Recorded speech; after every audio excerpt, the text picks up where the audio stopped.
Most lists like this lead with bite force, like the scariest number wins. I think that's the wrong way to measure this entirely.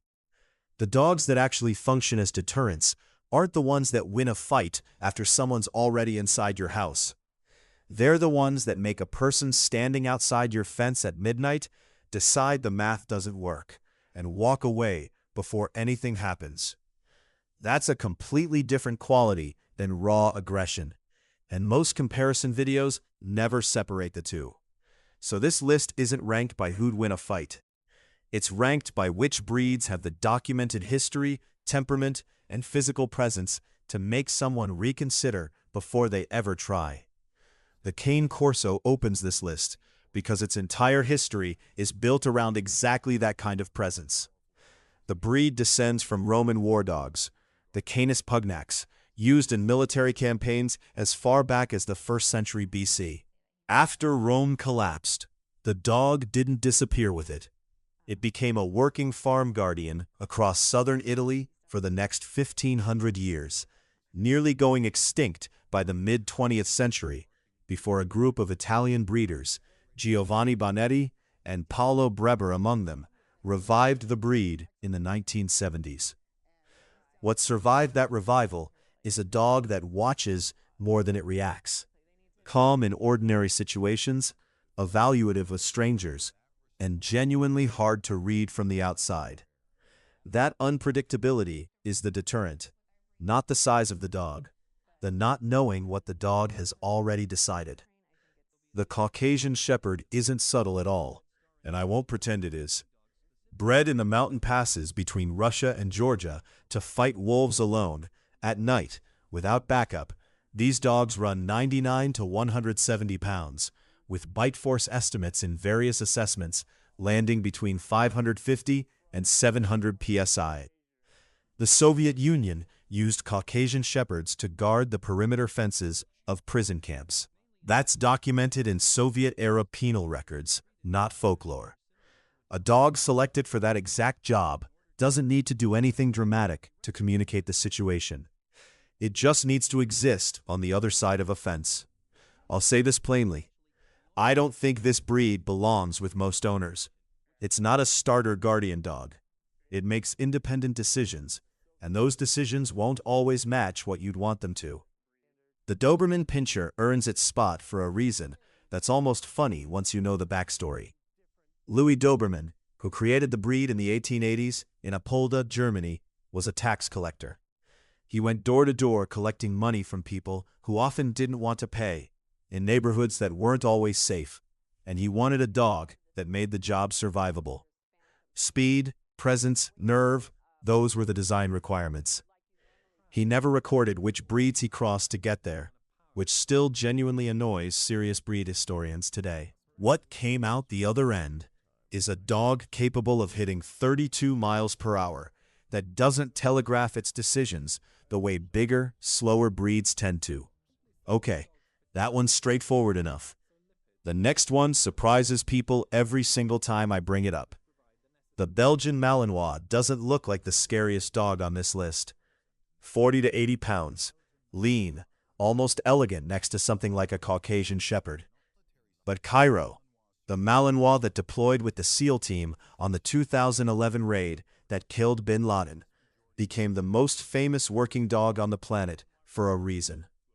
The breed's pain tolerance is genuinely unusual.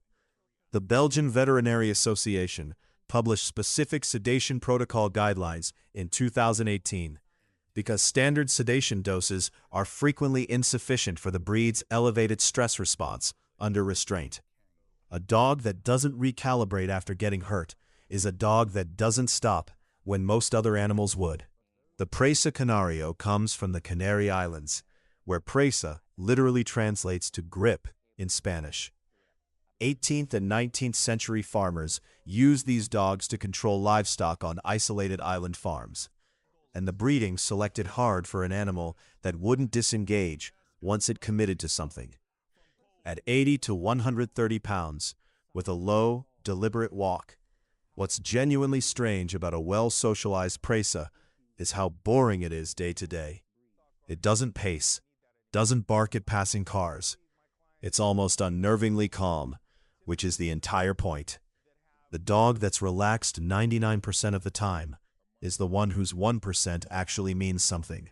The Rottweiler needs no introduction, but the part most people skip is the cattle history. And I think skipping it is a mistake, because it explains the entire temperament.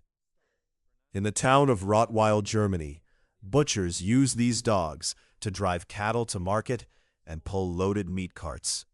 Moving an unwilling 900-pound animal requires a dog that absorbs resistance and keeps applying pressure without quitting. That's not movie aggression.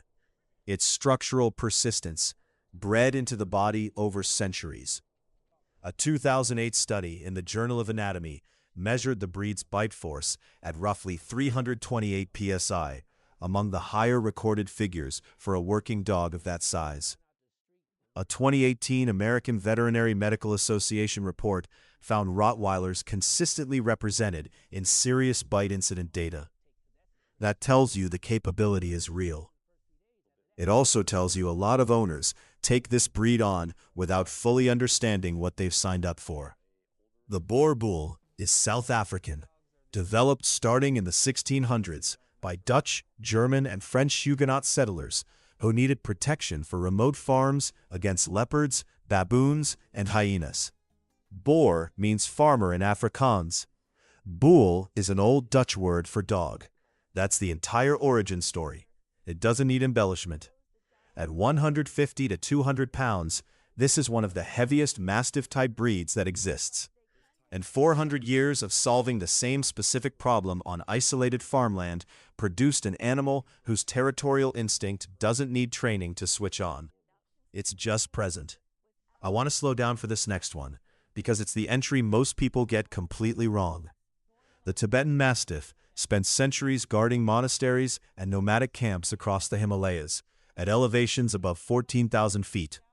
Marco Polo described the breed in 1271 as large as donkeys. A real quote, frequently cited, occasionally exaggerated further by whoever's retelling it. What's actually verified? The breed is nocturnal by design, sleeping through the day and working through the night, which lines up precisely with the hunting schedule of the predators it was bred to deter at altitude. That's not a quirky personality trait. It's centuries of selection pressure responding to a specific, documented threat in a specific environment. The German Shepherd makes this list for a reason almost nothing else here shares in the same proportion. Discrimination, not aggression. A 2016 study published in Applied Animal Behavior Science found German Shepherds outperforming other trained protection breeds at distinguishing a genuine threat posture from a neutral, unfamiliar person. That's the herding brain still doing its job, just redirected. A breed that spent over a century learning to tell a wandering sheep from a spooked one apparently learned, somewhere along the way, how to read people the same way. Last entry. And it's deliberately not the most physically intimidating dog on the list. The Akita was bred in the mountainous regions of northern Japan, originally for hunting bear and boar, and carries a loyalty and territoriality combination that Japanese breed standards describe explicitly as a defining trait of the breed. Japan named the Akita a national monument in 1931, an actual government designation, not a figure of speech. Akitas are famously selective about who they trust, and that selectiveness, paired with genuine physical capability at 70 to 130 pounds, makes this one of the least understood entries on lists like this one. Most people hear Akita and think loyal family dog. What's closer to the truth, based on how the breed actually operates, is a dog that's already made up its mind about you before you've said a word. None of these 10 breeds got here because of a single statistic or a single scary photo. They got here because something in their specific history, a job, a climate, a centuries-old problem that needed solving, built an animal that still does that job today, whether or not the owner ever asked it to. I don't fully know what to do with that fact, except respect it. Most of these dogs weren't designed to be pets first. The protection came before the companionship, by a few hundred years in most cases. and you can still feel that order if you spend enough time around one.